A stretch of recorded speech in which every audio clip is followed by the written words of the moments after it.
Welcome to this edition of Your Community, the show that brings you information about city services and city events. Today we have two guests. The first guest will be Adolfo Briceño from the City of Winston-Salem's Human Relations Department that will be talking to us about International Village. We'll know when it is and where it will be. Second, we have Jessica Cedo from the Hispanic League that will be talking to us about Fiesta. And Fiesta will also be in the month of September. Let's first listen to Adolfo Briceño from the Human Relations Department. Adolfo, first of all, can you let us know what department you work in and what is your position there? Sure, I work for the Human Relations Department, the City of Winston-Salem. I am a Human Relations Specialist. Okay. That is my position. Now, can you talk to us about what is it that the city is doing in relation with cultural awareness? Yes, absolutely, Miriam. What the city is trying to do is create precisely the awareness, the knowledge that there are other cultures and ethnicities in our city, and that they can also participate and be a positive influence in the community. I think that is what the city is trying to do, is trying to create that awareness, and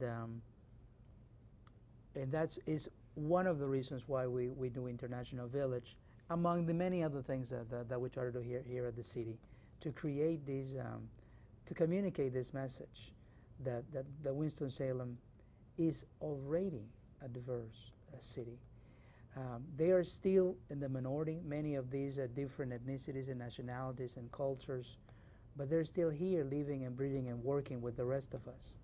So that is in general what the city is trying to put forward and to broadcast to whomever, to try to create that sense of inclusion for everybody. Okay, now we have a known large Hispanic population, but we know that there are other cultures represented. Do you at least know a couple of the other cultures that are represented here in Winston-Salem? Yes, I could mention there is a very active Indian population, people from India or who have Indian ancestry. They have their own association, and every May they do an India festival.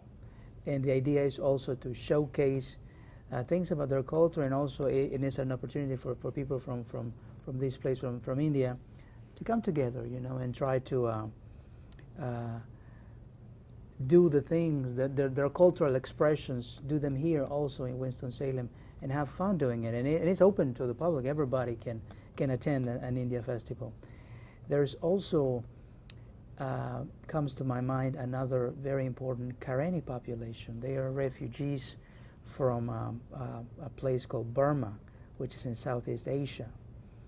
And they are not active like the Indian population are, in the sense that they are not, to my knowledge at least, they don't have a formal association, but they're here and have been here for years now. And they also have their own way of understanding and celebrating life and dealing with the everyday issues that life throws us at all the time. And that is one of them I can think of. There's also a significant presence of West Africans here in the community.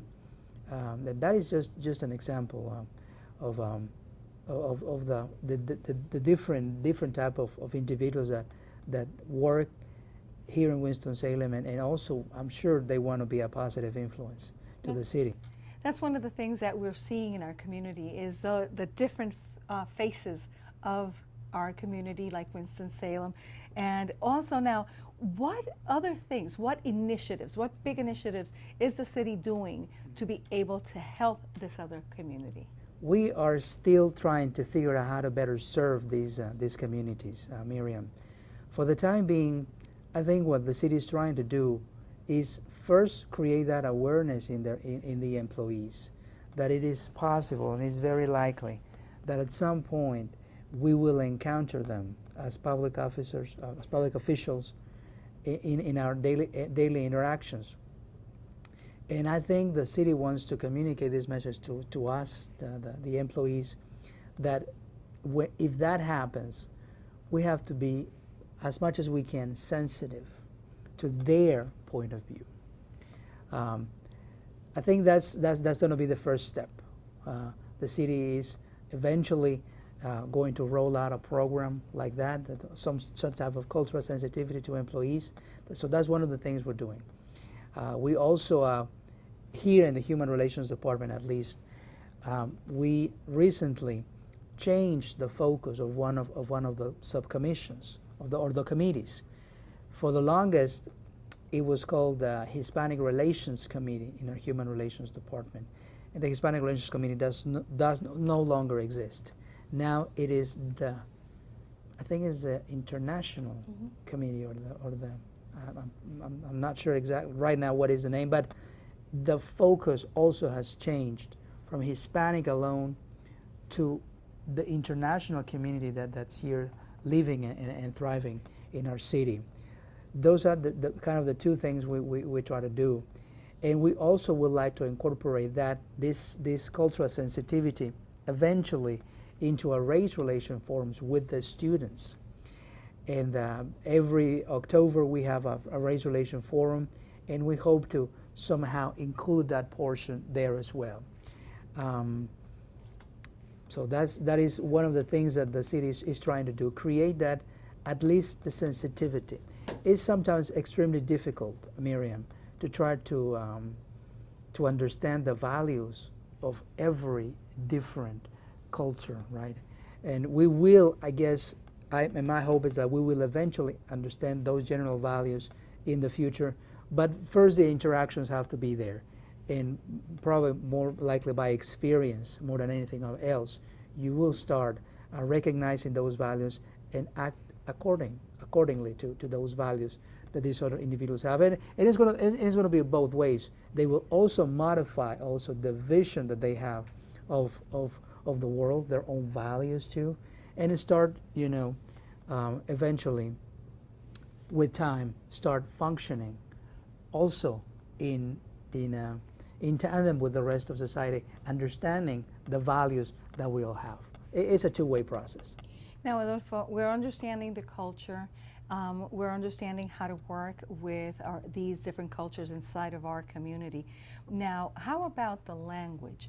Does the city have any services in other than English and Spanish in relation with how to talk to these communities? Is there an organization that you use? How do you do this?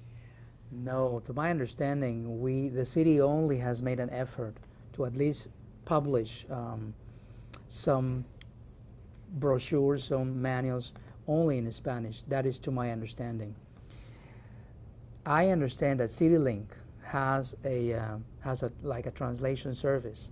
If someone who doesn't speak English nor Spanish and needs a city service, and they cannot communicate their need in either of these two languages, CityLink will call a phone number, and a translator in that language will be available, but it's only over the phone. Okay. One last question, Adolfo. I know there's two activities that are now in the month of September. Can you just remind our community about these activities and let them know what we do there? Absolutely. The first one is International Village. It's going to be September the 6th from noon to 8, I believe, and it's going to be in Corponing Plaza right here in downtown Winston-Salem. International Village was part of Rock the Block. It was just a stage in Rock the Block. Now it's going to be like a standalone event. And what we will try to do in International Village is precisely create this awareness for the rest of the population of all the different cultures and nationalities and individuals and values that are here right now in our city. And it will be kind of a showcase of all what's available. I think I'm hoping the food is going to be one important factor in there. My understanding is that we'll have I think some Hispanic vendors, probably some Greek. In years past, there have been some Greek vendors and also Indian vendors, and I think some Asian other Asian nationalities have been there, Caribbean food, I believe. So that is what we try to communicate, you know, to showcase that diversity and vibrant diversity that we have in the city. And the next event is next week. The city of Winston-Salem does not organize the event, but it's Fiesta. Fiesta is organized by the Hispanic League, and my understanding is that it has been around for over 20 years now. So those are the two main events. The city is one of the sponsors of Fiesta.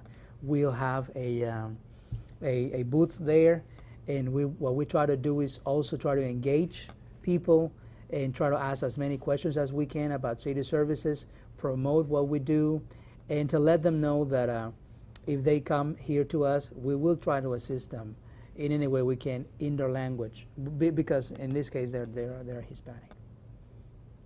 As we heard Adolfo Briceño say, September the 6th from 12 to 8 p.m., we will be celebrating the International Village at Corpening Plaza. We hope to see you there. Also now, let's listen to Jessica Cedó from the Hispanic League and see what's happening with Fiesta. Hi, how are you today, hon? Please let us know who you are, who you work for, and what's your position. Okay, my name is Jessica Cedó, and I work for the Hispanic League here in Winston-Salem, and my official title is Community Engagement and Resource Coordinator, although I wear many hats. That's wonderful. Can you let us know about how did the Hispanic League start? When did it start? Yeah. What is it? What's the mission as well? Well, the Hispanic League was established in 1992 by a group of volunteers. So we've been around since then, and it's grown tremendously. Basically our mission is to light the path for cultural understanding within our community, and just do a really, you know, good job of just integrating our communities together. Now, what are your main initiatives? So our main initiative is to raise money for scholarships for students that have taken ESL in Forsyth County, so obviously they have to be Forsyth County residents, and who have a need. So we outsource to a scholarship company organization that qualifies our students based on the criteria of obviously grades, ESL, they have to be Latino, Hispanic, so forth, so on and so forth. And you know, and then they send us the results and we match them up with sponsors. So our main mission right now is to raise money for scholarships. We have other programs too, like Middle School Achievers, which we've been involved with together. So we have events in the community. We just want to bring everyone together again and have a multicultural understanding. Now, how do you get the monies for those scholarships? Well, we've got events. Our biggest event is coming up September 13th. From 12 p.m. to 7 p.m. and it is a huge event, and that's why it's our biggest fundraiser. So all the money that we raise at Fiesta, with all the 25,000 people that we estimate will be there, all that goes towards, you know, mainly scholarships, but also to our other programs. So it's all money that goes to good causes, to awesome programs that we have. That's wonderful. Now, one of the things, it's great food. I've got to say Yes. about that. It's wonderful food that amazing we have food. there. Definitely. Also great music. Oh my gosh, yes. Now, there's another event that you all do, and Yes. I think it's in the month of April. Exactly. What's that all That's about? Spanish Night Gala. Oh, you know, this was my first year at the Spanish Night Gala, and I was obviously also working, so I was very excited and full of energy. And we had some amazing sponsors. Our naming sponsor for this past Spanish Night was Modern Nissan. So thank you to Modern Nissan, including all our other sponsors. But I mean, it is an amazing event. We had approximately around 400 guests. And of course, tickets were bought and tables were reserved. So it was a really awesome fundraiser, and that is specifically for the Hispanic League scholarship program that we have. So all that did go to scholarships. So then, both events, be Yes. it Fiesta, which will be September the 13th, Exactly. and be it the Spanish Night, which is in the month of April. In April. We have not set a date quite yet. So once we know, it'll be all over our website. The one other program that I would, or event that I would like to mention is that on October 18th, the date is kind of tentative, but we're having our golf tournament. Yeah. So after Fiesta, that's our next event. I know you have a big celebration coming up, an anniversary. What anniversary is that one? Is it the 22nd anniversary that you all are celebrating? Yes, of Fiesta, of course. It's been 22 years that this event has been going on, and as I mentioned before, up until 3 years ago, it was an organization, a nonprofit that was totally run by just volunteers.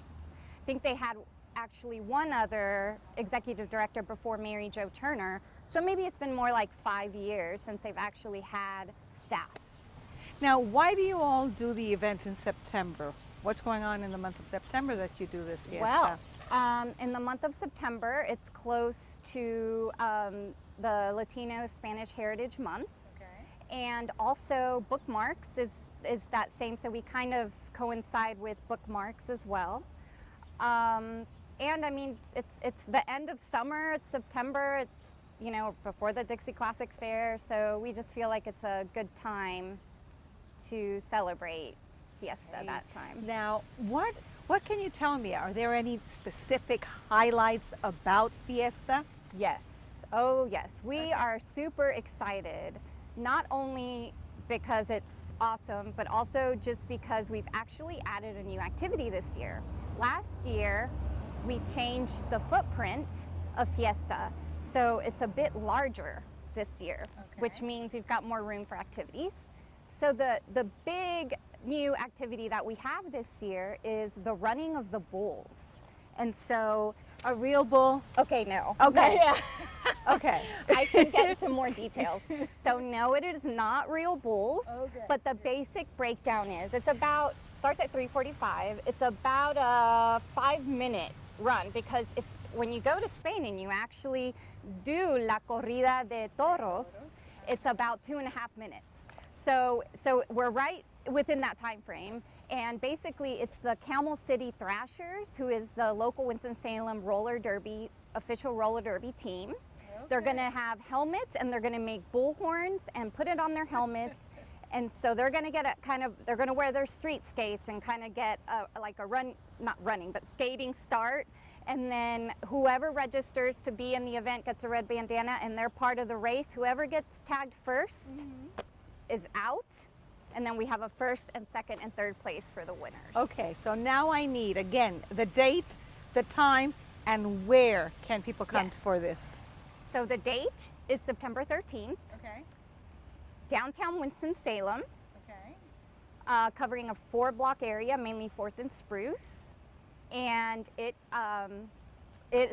at 12 p.m., but we've got a pre-party soccer event, which is similar to Zumbathon. So really, it starts at 11, but the festival part, when the vendors start selling and everything really gets started, is at 12.